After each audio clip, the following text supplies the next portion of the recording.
Good morning. आज का topic है नींबू वर्गीय पौधों में लगने वाला फाइटोप्थरा गलन रोग, जिसको गोदांती रोग भी कहते हैं, गमोसिस भी कहते हैं। अब नींबू वर्गीय पौधों में कौन कौन है? नींबू है, मौसमी है, माल्टा है, किन्नू है। ठीक है। देखिए, जितने भी सिट्रस फ्रूट्स हैं ये हमारी हेल्थ के लिए बहुत ज़रूरी हैं।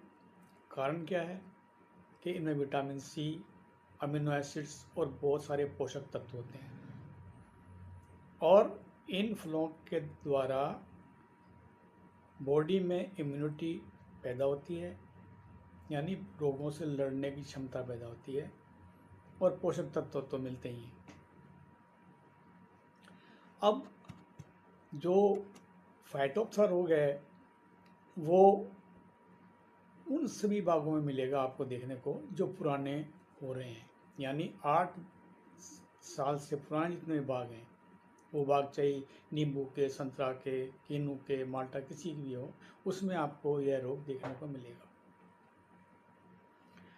रोग कारक की अगर बात करते हैं कि ये रोग किस वजह से आता है, कौन सा कारक है, तो इसका कारक कवक है, और उस कवक का नाम है फाइटोप्थरा। ठीक है। फाइटोप्थरा की 3 प्रजातियां हैं जो कि हमारे इसमें पूरे भारत में पाई जाती हैं। पहली प्रजाति है वो है सिट्रोप्थरा, यानी फाइटोप्थरा सिट्रोप्थरा।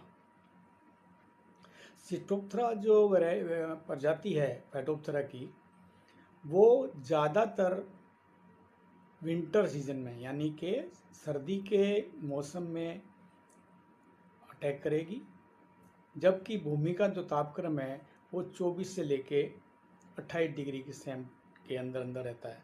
24 से कम भी हो सकता है। और कंपैरेटिवली यह जो प्रजाति है सबसे ज़्यादा आक्रमण इसी का होता है। फ्रूट्स पे भी होगा और एरियल पार्ट, दूसरे एरियल पार्ट्स पे भी इसका अटैक होगा। दूसरी प्रजाति है वो है पैरासिटिका, यानी फाइटोप्थरा पैरासिटिका। ये जो प्रजाति है ये कब होगी? ये समर सीजन में, यानी कि गर्मियों के दिनों में एक्टिव होगी, जब भूमि का तापक्रम या सोयल का तापक्रम वो 28 से लेके और 32-35 के बीच में रेंज करता है। ठीक है। और ये हाई टेम्परेचर कम से कम 35 से थोड़ा बहुत आगे तक भी ये सहन कर सकती है, इतनी ये अवरोधी है टेम्परेचर के प्रति। तीसरी जो प्रजाति है वो है निकोटियाना या निकोशियाना, फाइटोप्थरा निकोशियाना। ये जो प्रजाति है वो फुट रोट और रूट रोट जो लक्षण है इस फाइटोप्थरा के वो उत्पन्न करती हैं, और ज़्यादातर केसेस में ये जो भूमि के ऊपर जो लक्षण आते हैं फाइटोप्थरा के, उसमें ये इन्वॉल्व नहीं होती। ठीक है। तो ये 3 प्रजातियां हो गई हैं फाइटोप्थरा की।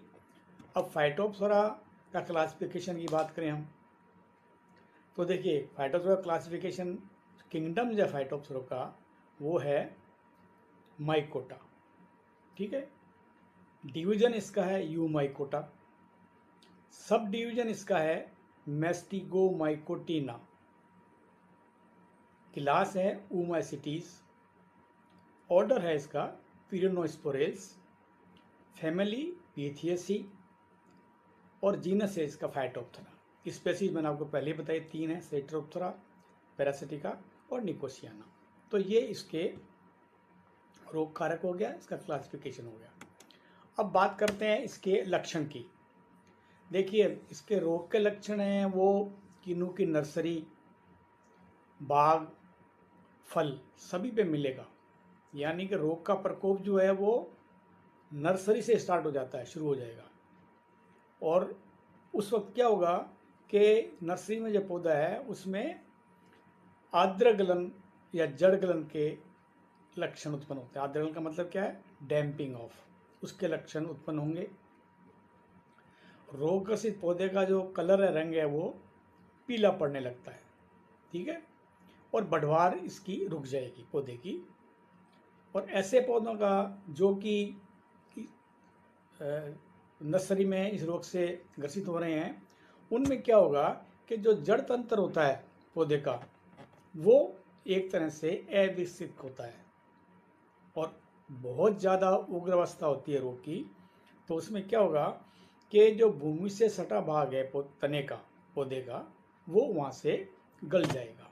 ठीक है, अब आते हैं जब पूर्णतया विकसित भाग है में इसके लक्षण आएंगे उसके बाद, यानी पौधा बड़ा हुआ तो लक्षण जो है वो तने पे या फ्रूट्स पे इसके लक्षण प्रकट होते हैं। उसमें कौन कौन से मुख्य लक्षण? पदगलन, जड़गलन, संधि विगलन यानी क्राउन रॉट, गोदांती यानी गोंद निकलना, और पत्तियों का असमय गिरना यानी प्री मेचर लीफ फॉलिंग, और जो फल हैं उसमें भूरा सड़न रोग। ये सारे लक्षण आएंगे जबकि पौधा बड़ा हो जाएगा और फल फूल देने लगेगा। पदगलन की अवस्था में क्या होगा कि जो रोग का प्रकोप का धब्बा है वो कीनू के तने पे पड़ेगा और भूमि से करीब करीब 60 सेंटीमीटर ऊपर जो है पोर्शन तने का, उस पे ये धब्बा उत्पन्न होगा। और जो छत्रक जड़ें हैं भूमि के अंदर यानी सेकेंडरी रूट्स जो हैं, जो जाड़ा जो है वो सड़न उसमें पैदा होने लगती है। तने की जो रोगग्रस्त छाल है उसको आप छीलेंगे तो वो आपको मटमैले रंग की और चिकनाहट उसमें मिलेगी आपको देखने को। और ऐसे केसेस में जो तने में जो एक चिपचिपा पदार्थ भी निकलने लगता है। ठीक है, इस चिपचिपे पदार्थ की अवस्था को हम बोलते हैं गोदांती रोग यानी गमोसिस। और जैसे जैसे मौसम अगर शुष्क है, ड्राई है, तो उसमें क्या होगा, जो छाल पौधे की या जो एपिडर्मिस पोर्शन है पौधे का वो जो मरा हुआ है वो चटक जाएगा और मेन तने से, मुख्य तने से अलग हो जाएगा। यानी मुख्य तने में और जो रोगग्रसित छाल है उसके बीच में एक स्पेस जगह पैदा हो जाती है और इस जगह में आपको कीड़े मकोड़े आराम से दिखाई देंगे, वो अपना घर बनाने लगते हैं।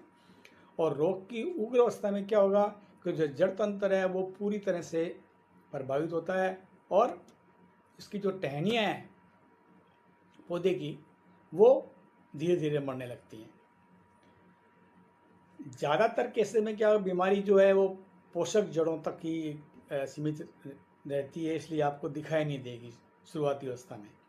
पोषक जड़ें कौन सी होती हैं? देखिए, पौधे में एक तो मेन जड़ होती है जो कि बिल्कुल तने के नीचे होगी और उससे जो जाला निकलता है पोषक तत्व हैं, पोषक जड़ें हैं, वो आपको दिखाई देते नहीं लेकिन वो मरने लगती हैं।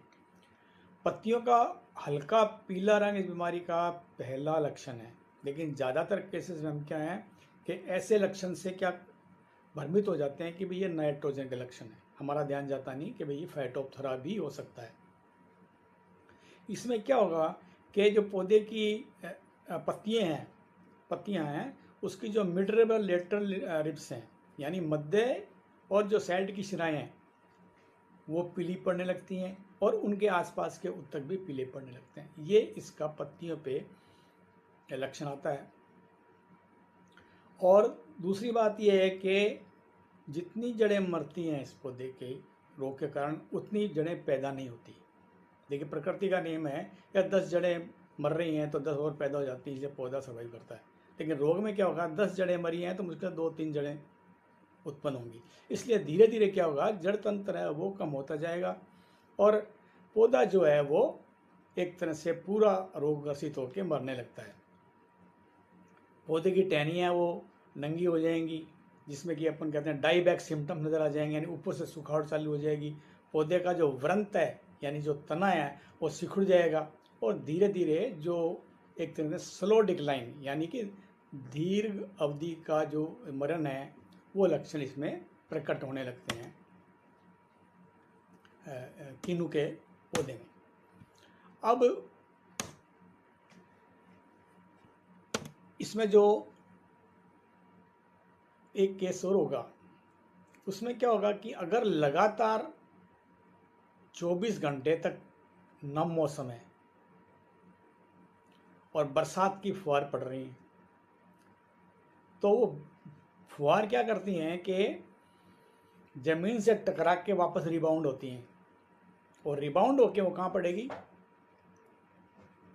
किन्नू या किसी भी सिट्रस प्लांट के तने पे पड़ेंगी, या उन फल पे पड़ेंगी जो कि लटक के बहुत नीचे भूमि के आसपास हैं।